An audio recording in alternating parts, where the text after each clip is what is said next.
నా చేతిలో చికెన్ పడిందా? ఈజీగా, సింపుల్‌గా, స్పైసీగా జలుబు పోయేలాగా 10 మినిట్స్‌లో చికెన్ అయిపోతుంది. ఫస్ట్ చికెన్‌ని లెమన్‌తో వాష్ చేసుకోవాలి.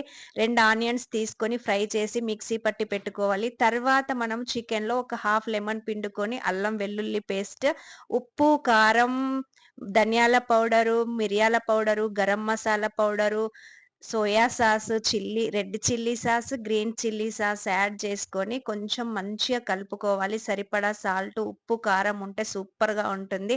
మనం మిక్సీ చేసి పెట్టుకున్న ఆనియన్ స్టఫ్‌ని గూడా అందులో యాడ్ చేసుకోవాలి. యాడ్ చేసి కలిపిన తర్వాత కొంచెము పసుపును కూడా యాడ్ చేసుకోవాలి. అలా మిక్స్ అయిపోయింది గదా! సూపర్‌గా ఉంటుంది. ఇప్పుడు స్టవ్ అంటించుకొని ఆయిలేసేసుకొని మనం కలిపి పెట్టుకున్న చికెన్‌ను అందులో యాడ్ చేసుకోవాలి. ఏమీ లేదు, ఒక 3 చిల్లీస్‌ని నిలువుగా కట్ జేసి పెట్టుకొని, కొత్తిమీర, కరివేపాకు కూడా ఇందులో యాడ్ చేసుకోవాలి. ఇలా చూడండి ఎంత బావుంటుందో. ఇప్పుడే స్మెల్ సూపర్‌గా వస్తుంది. ఒక 10 మినిట్స్‌లో ఉడికిపోతుంది. చూడండి super smell, super taste, super spicy. జలుబు ఈజీగా పోతుంది కాబట్టి తప్పకుండా ట్రై చేయండి. లైక్ చేయండి, షేర్ చేయండి, సబ్స్క్రైబ్ చేసుకోవడం అస్సలు మర్చిపోకండి మరి.